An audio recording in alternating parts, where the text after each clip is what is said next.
Welcome back to the Psychology of Intimacy. I'm Dr. Cohen. This is episode 8 of 14, talking about sex, communication, and consent.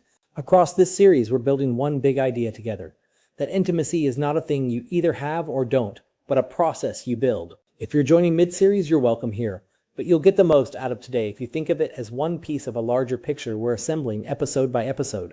We've spent several episodes circling a single, stubborn truth, that so much of intimacy depends on two people being able to tell each other what's actually going on inside them. Today we make that explicit, and we talk about the skill that quietly underwrites a satisfying sexual life. It is not a physical skill, it's communication.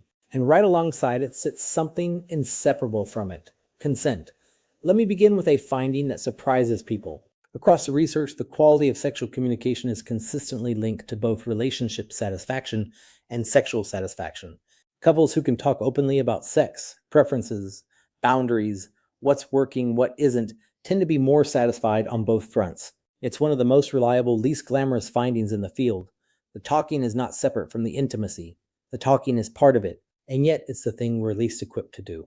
Many of us were raised with the idea that good sex should be wordless and intuitive, that if you have to say it, the magic is broken, or your partner should simply have known. That belief is doing real damage. No one is a mind reader. The expectation that a partner should automatically know your inner landscape sets up a quiet, recurring disappointment. Speaking isn't the failure of intimacy, it's the practice of it. So let's make it practical. Good sexual communication leans on the same loop we built in episode 2, disclosure met with responsiveness. A few principles help. Speak from your own experience rather than diagnosis. I'd love more of this. Lands very differently than you never do that. Aim for specifics over hints. Choose moments that aren't loaded.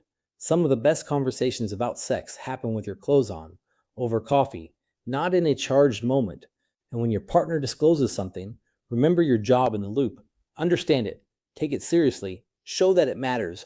The way you respond determines whether they ever risk telling you anything again.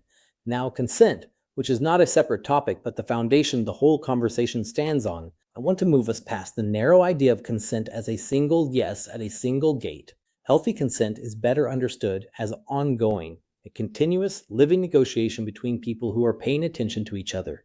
It can be given and withdrawn. It is enthusiastic rather than merely extracted. It assumes that checking in is not a mood killer but a form of care, and that "let's pause" is always a complete and respectable sentence. Notice what consent and communication share. Both rest on the conviction that your partner has an inner world that you cannot see and must not assume, a world you can only know if you ask, and if you make it safe to answer honestly.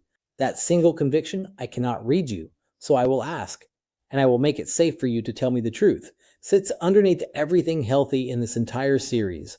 So the takeaway is this: the most underrated sexual skill is the ability to talk, clearly, kindly, and often.